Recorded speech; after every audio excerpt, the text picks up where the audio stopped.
Hello friends, आप सभी को बहुत बहुत स्वागत है। आज की इस वीडियो में हम गणित पर पेडागोजी के कुछ मोस्ट इम्पॉर्टेंट क्वेश्चन देखने वाले हैं, जो कि आपके सीटेट के एग्ज़ाम के लिए बेहद महत्वपूर्ण हैं। यदि आप हमारे चैनल पर नए हैं तो चैनल को सब्सक्राइब कर लीजिए, वीडियो को लाइक और शेयर कर दीजिए, ताकि आने वाले वीडियो की अपडेट आप सभी को मिलती रहे। तो चलिए हम वीडियो को शुरू करते हैं। निम्नलिखित में से मुद्रा के योग का कौशल पढ़ाने के लिए सबसे उपयुक्त रणनीति कौन सी है? निम्नलिखित में से मुद्रा के योग का कौशल पढ़ाने के लिए सबसे उपयुक्त रणनीति कौन सी है? ऑप्शन देखते हैं। आईसीटी का उपयोग, रोल प्ले, मॉडलों का प्रयोग, या फिर बहुत सारी समस्याएं प्रश्न हल करना। तो फ्रेंड्स, इसका आंसर हो जाएगा option number B, role play. Next question पे चलते हैं।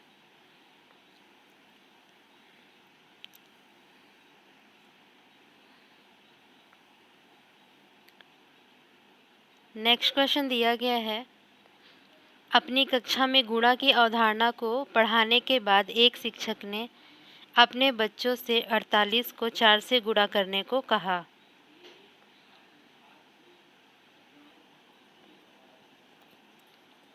उनके छात्रों में से एक ने इसे मौखिक रूप से हल किया। 48 को 4 से गुणा करने के लिए हम पहले 48 में 48 को जोड़ते हैं, जिससे 96 बनता है, और फिर 96 और जोड़ते हैं तो 192 बनता है। इस प्रकार का उत्तर 192 है। ठीक है, गुणा की उस रणनीति के बारे में आप क्या कह सकते हैं? तो फ्रेंड्स, इसका ऑप्शन देख लेते हैं।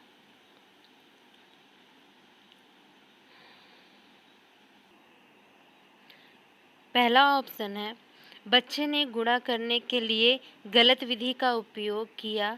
संख्याओं को गुणा करने के लिए उसे स्थानीय मान एल्गोरिथम का उपयोग करना चाहिए। सेकेंड ऑप्शन है, उसे गुणा की अवधारणा समझ में नहीं आई है, या फिर दी गई समस्या एक गुणा समस्या है और योग की समस्या नहीं है। फिर है, उसने गुणा को बार बार योग के रूप में समझाया है। तो फ्रेंड्स, इसका आंसर हो जाएगा ऑप्शन नंबर डी, उसने गुणा को बार बार योग के रूप में समझाया है। ठीक है, नेक्स्ट क्वेश्चन देखते हैं।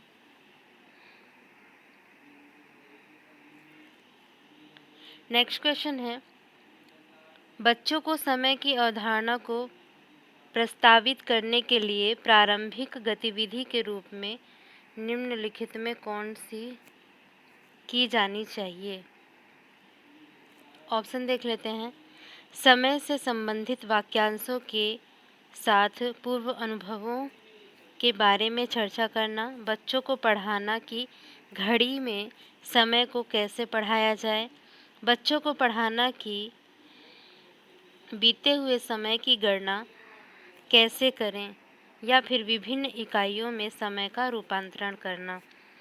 तो फ्रेंड्स, इसका आंसर हो जाएगा ऑप्शन नंबर ए। ठीक है, इसका आंसर हो जाएगा ऑप्शन नंबर ए, समय से संबंधित वाक्यांशों के साथ पूर्व अनुभवों के बारे में चर्चा करना। नेक्स्ट क्वेश्चन देखते हैं। निम्नलिखित में से कौन सा मूल्यांकन का उद्देश्य नहीं है? छात्र के विकास की निगरानी करना, छात्र के विकास की निगरानी करना, निर्देशक निर्णय लेना, पाठ्यक्रम की प्रभावशीलता का मूल्यांकन करना, या फिर प्रदर्शन के आधार पर बच्चों की रैंकिंग करना। तो फ्रेंड्स, इसका आंसर हो जाएगा ऑप्शन नंबर डी, प्रदर्शन के आधार पर बच्चों की रैंकिंग करना। ठीक है, नेक्स्ट क्वेश्चन है, उच्च प्राथमिक स्तर पर गणित पढ़ाने के लिए निम्नलिखित में से कौन सी विधि सबसे उपयुक्त है?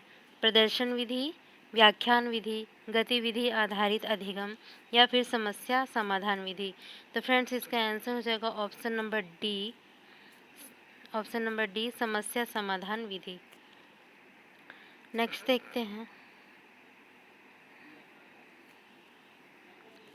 नेक्स्ट क्वेश्चन है, उच्च प्राथमिक स्तर पर गणित अधिगम के लिए निम्नलिखित में से कौन सा सबसे अधिक आवश्यक है? एक समस्या को कई बार हल करना, किसी समस्या को हल करने के विभिन्न तरीकों की खोज करना, सभी सूत्रों को याद करना, या फिर शिक्षक बोर्ड पर जो लिखता है उनका सही ढंग से नकल करना।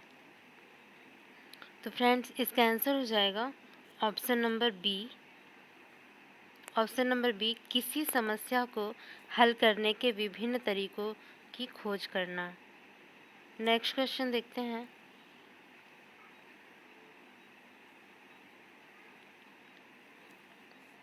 नेक्स्ट क्वेश्चन है, उच्च प्राथमिक स्तर पर गणित की कक्षा में उपयोग होने वाली पूछताछ की रणनीति क्या है? ठीक है, रणनीति ऑप्शन देखते हैं। रणनीति को हतोत्साहित करना चाहिए। यह उस बच्चे को नीचा दिखाता है जो उत्तर देने में असमर्थ है। कक्षा को कोलाहलपूर्ण बनाती है क्योंकि बच्चे बहुत ज़्यादा बात करेंगे। आगे देखते हैं। बच्चों के बीच तनाव पैदा कर सकती है और उन्हें शिक्षक के अधिकार को स्वीकार करने के लिए मजबूर कर सकता है। बच्चों को उनके विचार या समझ व्यक्त करने और आलोचनात्मक रूप से सोचने में मदद करती है। तो फ्रेंड्स, इसका आंसर हो जाएगा ऑप्शन नंबर डी। बच्चों को उनके विचार या समझ व्यक्त करने और आलोचनात्मक रूप से सोचने में मदद करती है। नेक्स्ट क्वेश्चन देखते हैं।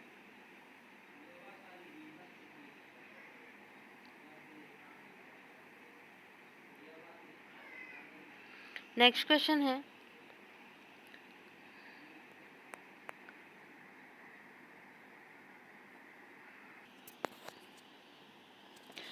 कक्षा शिक्षक एक शिक्षक ने कक्षा 8 के बच्चों को क्षेत्रफल मापन सिखाया, लेकिन उनके कई छात्र क्षेत्रफल और आयतन की विभिन्न इकाइयों के उपयोग के बीच उलझन में हैं। बच्चों में इस तरह के भ्रम का कारण क्या हो सकता है?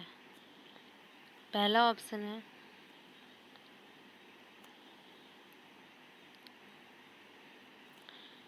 बच्चों को क्षेत्रफल की इकाइयों का उपयोग नहीं आता, बच्चों ने विभिन्न इकाइयों को याद नहीं किया, अलग अलग इकाइयों को उनके दैनिक जीवन से संबंधित किए बिना सभी को एक साथ बताया गया, या फिर कक्षा 8 के शिक्षार्थी के लिए क्षेत्रफल मापन की अवधारणा एक कठिन विषय है। तो फ्रेंड्स, इसका आंसर हो जाएगा ऑप्शन नंबर सी। अलग अलग इकाइयों को उनके दैनिक जीवन से संबंधित किए बिना सभी को एक साथ बताया गया है। नेक्स्ट क्वेश्चन देखते हैं। कक्षा में गणितीय वार्तालाप को प्रोत्साहित करने का सबसे उपयुक्त उद्देश्य निम्नलिखित में से कौन सा हो सकता है? गणितीय विवरणों के बारे में बात करते हुए और उनका उपयोग करते समय बच्चों को एक सटीक भाषा का उपयोग करने में सक्षम होना चाहिए, या फिर गणित से डरने वाले बच्चों को कक्षा में आपस में बातचीत करने या अंतःक्रिया करने में सक्षम होना चाहिए। गणित के विषयों के बारे में कक्षा में बहस आयोजित करना, या फिर बच्चों को गणित की कक्षा में प्रमेय और सूत्रों के वाचन में सक्षम होना चाहिए। तो फ्रेंड्स, इसका आंसर हो जाएगा ऑप्शन नंबर ए। गणितीय विवरणों के बारे में बात करते हुए और उनका उपयोग करते समय बच्चों को एक सटीक भाषा का उपयोग करने में सक्षम होना चाहिए। आगे देखते हैं। नेक्स्ट क्वेश्चन है, गणित में नैदानिक परीक्षण का उद्देश्य है बच्चों की समझ में अंतर जानना, माता पिता को प्रतिक्रिया देना, प्रगति रिपोर्ट भरना या फिर अंतिम अवधि की परीक्षा के लिए प्रश्न पत्र योजना बनाना। तो फ्रेंड्स इसका आंसर हो जाएगा ऑप्शन नंबर ए, बच्चों की समझ में अंतर जानना। आगे देखते हैं। उपचारात्मक शिक्षण सहायक है पूरी कक्षा को पढ़ाने के लिए, पाठ की पुनरावृत्ति के लिए, खेल मार्ग विधि द्वारा शिक्षण के लिए या फिर कमज़ोर छात्र की सीखने की कठिनाइयों को दूर करने के लिए। तो फ्रेंड्स इसका आंसर हो जाएगा ऑप्शन नंबर डी, कमज़ोर छात्रों को सीखने की कठिनाइयों को दूर करने के लिए। नैदानिक परीक्षण में क्या है, बच्चों की कमजोरी को पहचानना है और उपचारात्मक में बच्चों की कमजोरी को दूर करना है, दूर करने का प्रयास करना है। आगे देखते हैं।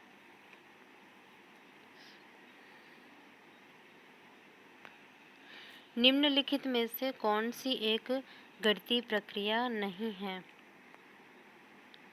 मानस दर्शन, रटना, आकलन, मापन। तो फ्रेंड्स इसका आंसर हो जाएगा ऑप्शन नंबर बी, रटना। ठीक है, आगे देखते हैं। नेक्स्ट क्वेश्चन है,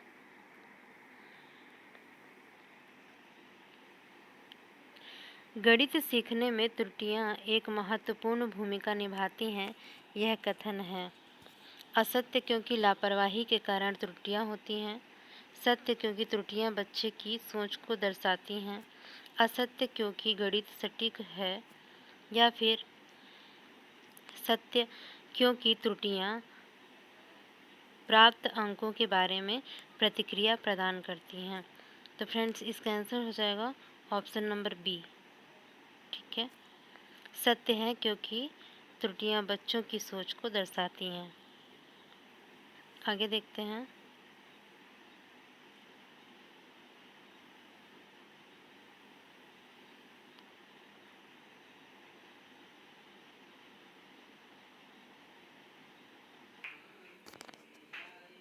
नेक्स्ट क्वेश्चन है, आकार पढ़ाते समय एक शिक्षक ऐतिहासिक स्थानों की यात्रा की योजना बना सकता है क्योंकि अवकाश समय प्रदान करने की आवश्यकता है, क्योंकि अधिकांश पाठ्यक्रम समय पर पूरा हो चुका है, यह संचार कौशल में सुधार करने का अवसर होगा, या फिर आकार हर वास्तुकला का एक अभिन्न हिस्सा है और इस तरह की यात्राएं विषयों में संबंध को प्रोत्साहित करती हैं, या फिर शिक्षा बोर्ड। तो फ्रेंड्स इसका आंसर हो जाएगा ऑप्शन नंबर सी, आकार हर वास्तुकला का एक अभिन्न हिस्सा है और इस तरह की यात्राएं विषयों में संबंध को प्रोत्साहित करती हैं। नेक्स्ट क्वेश्चन पे चलते हैं। नेक्स्ट क्वेश्चन और आज का लास्ट क्वेश्चन है गणित पेडागोजी का। एक छात्र को एक घन की सतह का क्षेत्रफल निकालने के लिए कहा गया था, उसने आयतन निकाला। गणना में त्रुटि का यह के कारण है। छात्र कक्षा को उबाऊ पाता है क्योंकि उसे गणित की कक्षा पसंद नहीं है।